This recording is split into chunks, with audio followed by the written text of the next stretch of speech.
भरे हुए हैं सर वो। सर इसके बाद हम आ जाते हैं सर, ये जो आपने बजट में रिलीफ, सो कॉल्ड रिलीफ दिए लोगों को। सर 1 जुलाई 2025 से लेकर अब तक जो मिनिमम महंगाई, जो प्राइस हाइक हुई है, लोगों की कुव्वत खरीद कम हुई है, वो 15 से 20% कम से कम हुई है सर। लेकिन आपने एक सैलरीड बंदे की जो तनख्वाह है वो इस हुकूमत ने सिर्फ 7% बढ़ाई। अब कहने को इन्होंने 7% बढ़ाई, लेकिन अगर आप बगौर देखें तो 15 से 20% तो आपने महंगाई कर दी। अब जब आप 7% बढ़ा रहे हैं तो सादा लफ्जों में आप तकरीबन 8 से 13% उल्टा उनकी जेब से निकाल रहे हैं।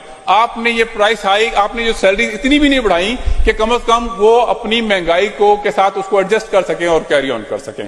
तो सर ये बहुत बड़ी ज्यादती है उनके साथ। सेकेंडली सर, यहां बड़ा शोर है उस्मान बुज़दार साहब के दौर के बारे में, बड़ा क्रिटिसिज्म है। मैं तो उस वक्त नहीं था, यकीनन इनके पास कोई वजूहत होंगी, लेकिन सर एक अच्छा काम उस दौर में ये हुआ था, वो DRA स्पीकर जहां मोहम्मद अहमद खान साहब भी इससे पूरी तरह आ गए, डिस्पैरिटी रिडक्शन अलाउंस एक तय किया गया था उस दौर में कि 100% तक लेके जाया जाएगा।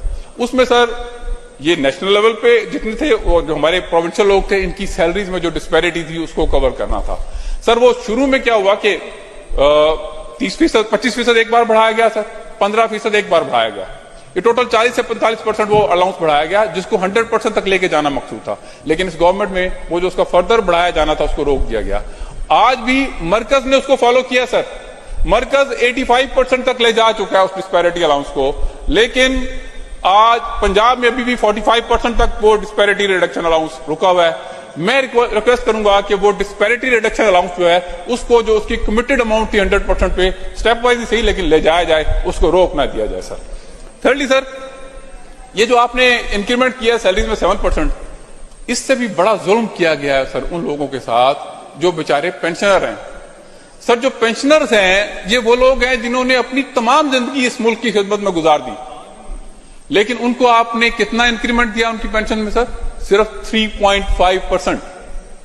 Sir against the price hike of 15 to 20%, आप जो 3.5% उनको इंक्रीमेंट दे रहे हैं जो सैलरीड लोगों के बराबर भी नहीं है, ये सर मजाक है उनके साथ। बल्कि सोशल मीडिया पे क्लिप चल रहे हैं कि इसके बेहतर है इसको सरेंडर कर दिया जाए, क्योंकि 20 से 25 हजार का जो कमीशन ले रहा है, जो पेंशन ले रहा है, उसको शायद 600, 700, 800 रुपए की ये इंक्रीमेंट मिल रही है। और सर मैं ये पूछना चाहता हूं कि जो सर्विंग लोग हैं और जो पेंशनर लोग हैं, महंगाई तो दोनों के लिए सेम है, 15 से 20%, लेकिन उनको आप 7% दे रहे हैं, उनकी जेब पे आप 8 से 13% का डाका डाल रहे हैं, और पेंशनर्स बेचारों को आप सिर्फ 3.5% दे रहे हैं, मतलब आप 15 से 18% का डाका उनकी जेब पे डाल रहे हैं। सर ये बहुत बड़ी जाती है, ऐसा नहीं होना चाहिए, इसको रिकंसिडर किया जाना चाहिए। सेकेंडली सर, जो सर्विंग क्लास है उनको जो आप अलाउंसेस देते हैं, लाइक आप उनको कन्वेंस अलाउंस देते हैं 5,000 फॉर एग्जाम्पल, सर ये नंबर्स तो आप 5,000 रख देते हैं, पेट्रोल 150 रुपए से लेके 300, बल्कि 372 से होता है वापस 300 रुपए पे आया। अब वो 5,000 में वो कैसे उसको मैनेज करेंगे?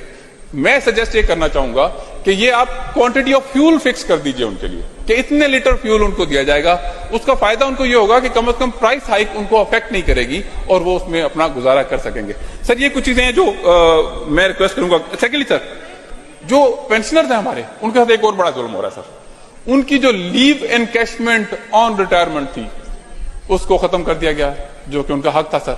जाहिर है उन्होंने सर्व किया था लोगों को, इस मुल्क को सर। और सेकेंडली सर, उनका जो आपका जो ग्रेजुटी जो है, ये इसकी जो पेंशन ग्रेजुटी सर, इसको रिड्यूस कर दिया गया बाय 15 to 20%। ये दो तरह से ज्यादती है सर। पहली ज्यादती तो यह है कि जो उनके टर्म्स ऑफ कॉन्ट्रैक्ट हैं जिसके तहत उनको अपॉइंट किया गया, ये उससे उसकी वायलेशन है।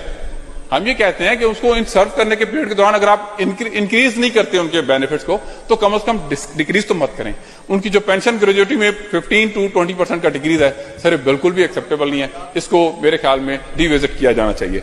एंड फाइनली सर, हमारे जो जितने भी ये वासा है, जितने भी लोकल गवर्नमेंट्स के इदारे हैं, इसमें एक बहुत बड़ा इस्तेहसाल हो रहा है डेली वेजर्स का सर।